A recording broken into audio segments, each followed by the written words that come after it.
different things. And today we have a very unique person who has a vast experience in different fields of agriculture industry, different agri industries, and lastly devoted his life to irrigation sector.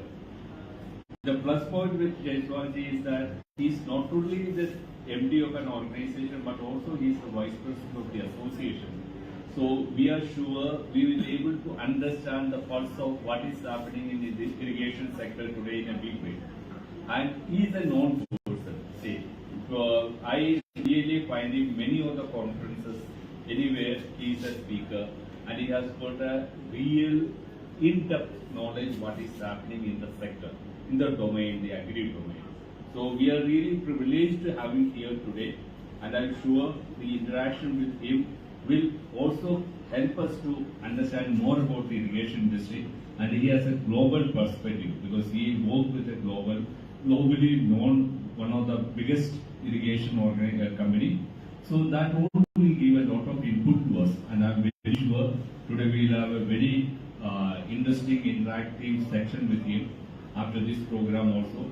And some of his poets are really worth listening, because I don't think there is any industry that says we don't require any subsidy.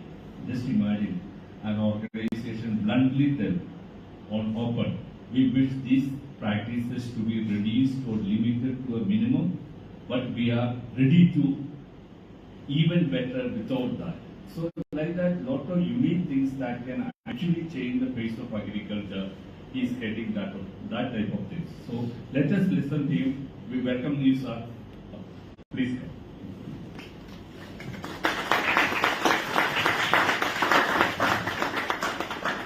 Thank you, Mr. Dominic, for your nice words.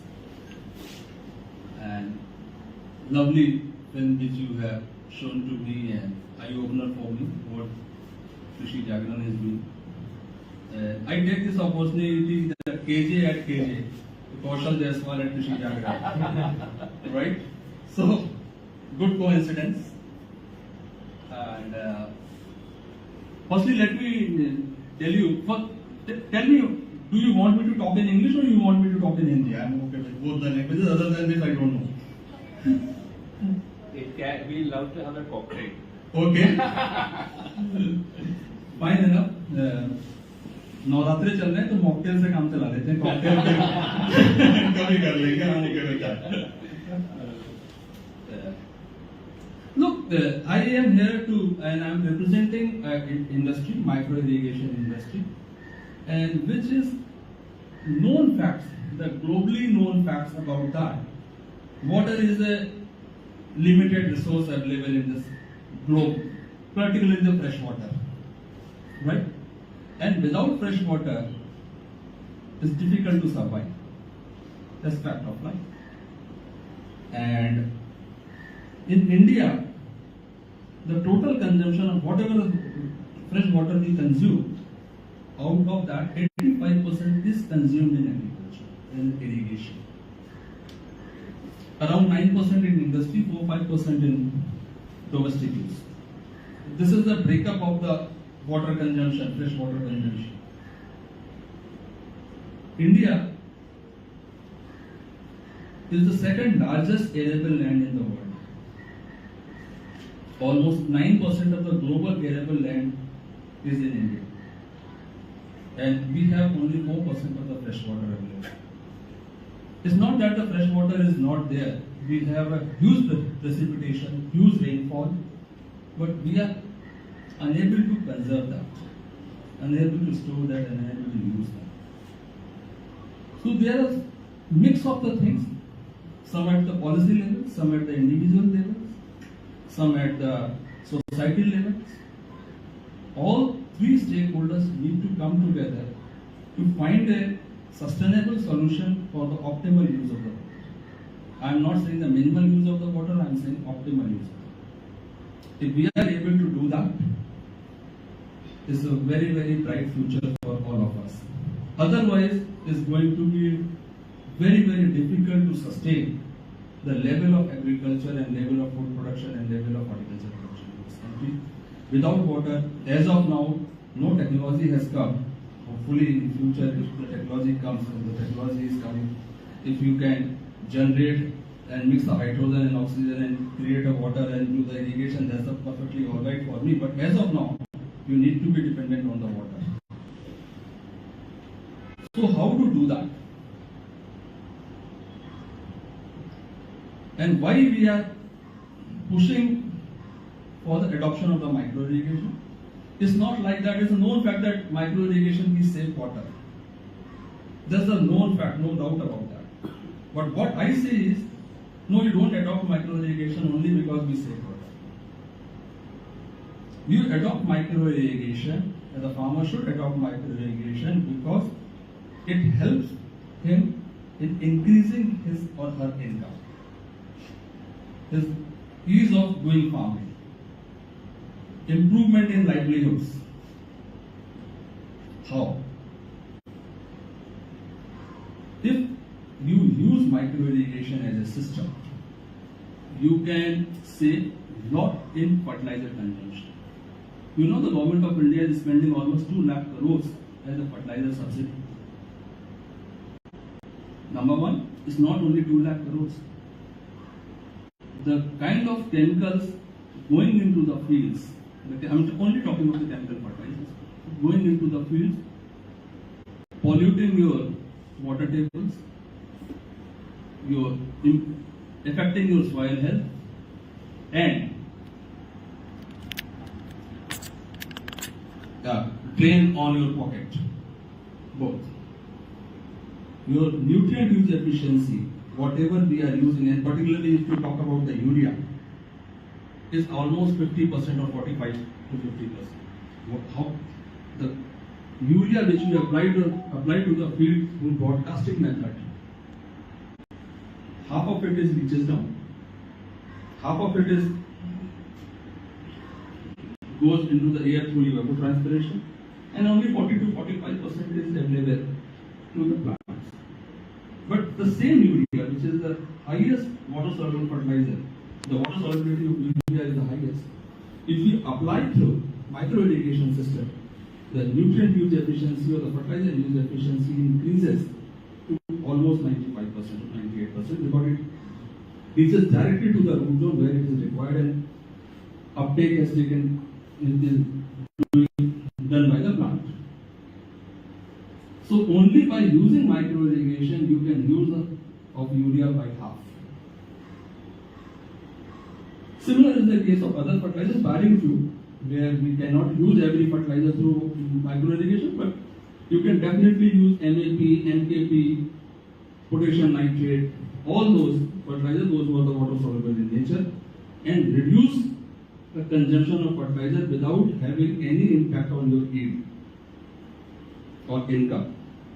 So first you can save the amount spent on the fertilizer, improve your soil health, help in improving the environment causes. Number two, when you are using micro irrigation, you are pumping half of the water into the field. The concept of the micro irrigation, irrigate the crop, not the field. So when you are pumping half of the water into the field, you are using lesser energy, less electricity consumption or less diesel consumption. So you use micro irrigation not only for saving water, for saving fertilizers, saving energy, and when you are doing and you are only irrigating the crop, not irrigating the field, then your weed population is much less. When your weed population is lesser, then you are not spending much on the weedicide application or herbicide application, or on the manual labor application for removal of the weed. There is a less weed crop completion into the field. When there is a less weed crop completion into the field, then your yield increase happens. Right? Because all the nutrients, all the growth hormones or growth regulators or the crop protection chemicals which we are giving, you are giving only to the plant, not to the weeds.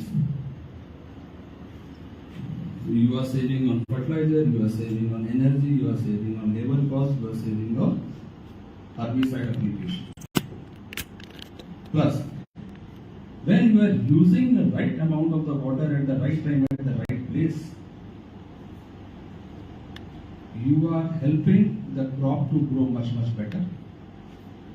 A very uniform gradation and uniform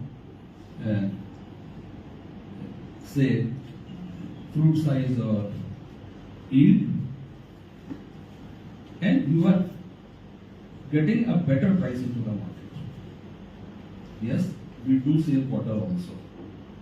It's not that we don't save water, but don't only take that as a parameter for adoption of drip irrigation. We do save 40 to 45% of the water also. Now, when there is so much of the knockdown effect, so much of the benefits, known benefits, then the very natural question, basic question comes to the mind. Why the adoption is not happening? Very basic question. There are two basic reasons for that. In my personal view, I may be completely wrong. People may dispute me. There are two basic reasons for that. Number one, initial cost of adoption of the technology is high for a normal farmer to adopt the technology. We all want to buy मस्जिद, जेब में पैसे होने चाहिए ना यार. तो जेब में पैसे नहीं हैं, तो कैसे आएंगे? पैसे तो है नहीं, तो कैसे अडॉप्ट करें? तो लोगों ने जब ऑटोमोबाइल इंडस्ट्री ग्रो करनी शुरू हुई, हर आदमी एक कार खरीद लेता है. When you start your career, maybe within 2, 3, 4 years, everyone buys the car. For 5 years. During my time, it took me 15 years to buy my first car. That too a second-hand Maruti. क्योंकि financing options available नहीं थे, पैसे थे. Now you have a 10% of money, 90% you get financed and get your car. तो आज भी micro irrigation में financing options available नहीं है. अगर वो शायद financing option, easy financing options available हो, तो adoption will happen at a much faster. उसको सब्सिडी की जरूरत नहीं है, because the benefit which I have talked about can recover the cost in maybe 1 or 2 crop cycles. You can do that. So one is the initial cost of is very high, and the low cost financing option is not available at ease. I am sure that you people have signed an agreement with SDFC Bank, convince them to do that. Micro financing of the micro irrigation. And why that is not available? The second question, why the bankers hesitate to finance a micro irrigation equipment? In micro irrigation equipment, there is no collateral available. You finance a tractor, you mortgage the tractor. You finance a car, you mortgage a car. You finance a house, you mortgage the house. In drip irrigation, what do you mortgage? Once the pipes are laid out, it's laid out. So you can't do any mortgage. So that's the one challenge for the financial institution side. We need to do the brainstorming, come out of the solution. The second issue is, it is a complexity of the system itself. It is not a plug and play system. You cannot go and buy and start using a micro irrigation system. Each and every field is different. So it's like you need to do a complete hydraulic design of an individual field. It's a very customer specific and crop specific system. Every customer has, or every farmer has a different water source. Every crop requires different kind of drip lines and different water requirements. Every water source requires a different kind of filtration. And then do the hydraulics of that, slants of that, contour of that field. You need a complete design. And that need to be installed. So every individual farmer of the same hectares of the field may have slightly different systems from each other. So individual farmers are unable to do themselves. So that is another issue where industry needs to work on that. How to make it easy for a farmer to adopt a technology and start using it by himself.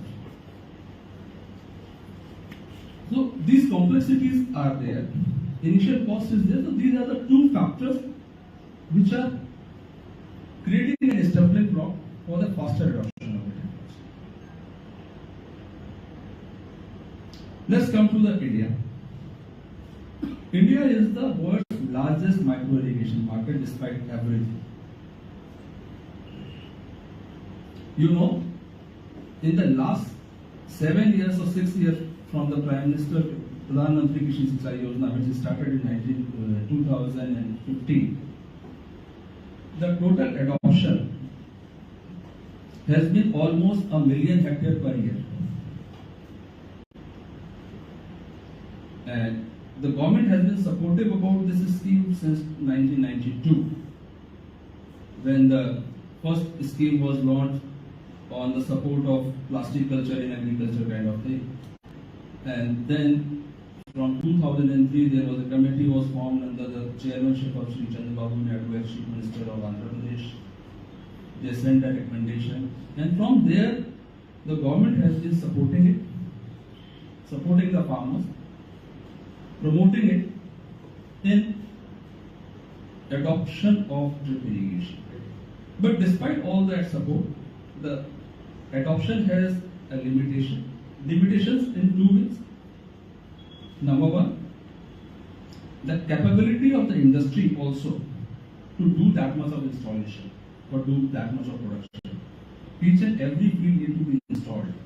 So you need that much of a trained workforce to go and install that system to the farmer field. Do the hand holding of the farmer to run and maintain it for the next 5, 6, 7 years through the life cycle of the product. So the challenge in India is how to create an ecosystem. We as an industry really want to create an ecosystem where this adoption of the technology is easy for the farmer. We are working as an individual company, we are working as a collective industry, we are working to train the manpower, train the rural youth for maintaining the systems into the farmer field, for installing the system in the farmer field, helping the farmer whenever he faces any problem. Two distinct advantages of this is when we are able to do that. Number one, the farmer will be able to get the system service at a phone call, and the person available next door, and it can be serviced to him. And industry will get a benefit when the trained manpower, trained rural youth is available. So number one is the employment generation for them, is creating an ecosystem for adoption of the technology, and win-win for everyone. If whosoever has adopted the system can get it serviced and maintained and installed at the time when he wants it to be done, and industry will be able to generate more employment and rural employment and generate a skilled manpower for that. So this is what we are trying to do, and convincing the government of India, working together with some of the state government, working very, very closely with the government of India to create an ecosystem for that. We are very, very thankful for the support of the which government of India is providing. Yes, there has always been a challenge, and there are challenges which we are trying to overcome. But at the same time, what we feel, I personally feel, the subsidies given by the government of India, the intent is very, very good. There is no question on intent about that. But sometimes what happens when you are over subsidizing few things, then it loses its value. So we are trying to convince the government to maybe rationalize the subsidy, and instead of subsidizing it when no one is against that you don't support the farmer. So half of the portion can go as a subsidy and half of the portion can go as an incentive to run and maintain the system for next 3, 4, 5 years. So this is what my thought processes are. Let's see what happens. So this is what I wanted to talk about you, and any questions I am ready to take.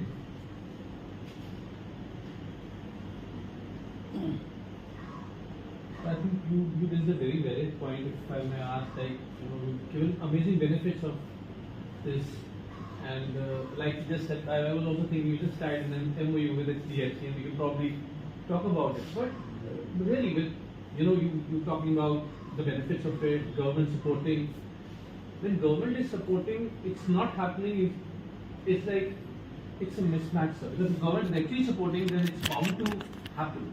So what is it that's the gap you think the government is supporting and still it's not on the ground we could see the results? No, what happens is the government of India budget comes on 1st of February. Right. Agriculture being a state subject, state budgets come after that.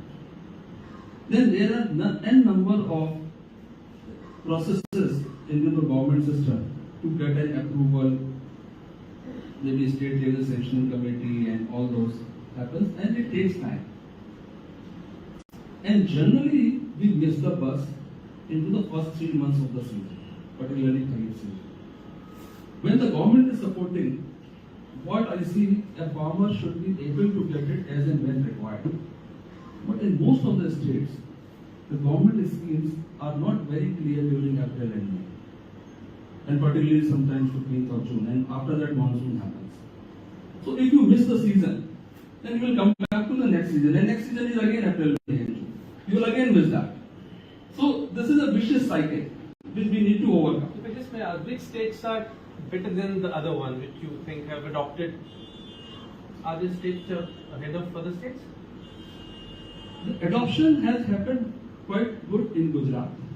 Okay. And the basic reason for that is scheme is more or less available throughout the season. Throughout the season? Throughout the year. Okay. Barring few days or the financial year goes in another thing. Okay. So the system is available to the farmer on demand. Andhra Pradesh is Next in the line. next. Andhra Pradesh and Tamil Nadu are next in line. Right.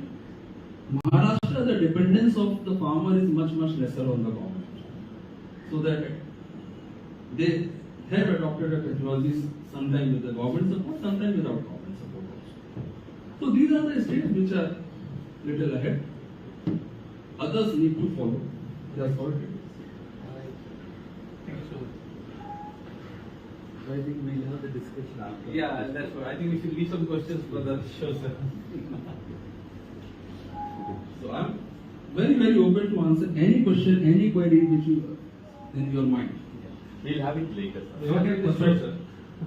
So thank you very much. Thank you for this opportunity. Thank you. Listening to me very patiently. Thank you. Thank you once again.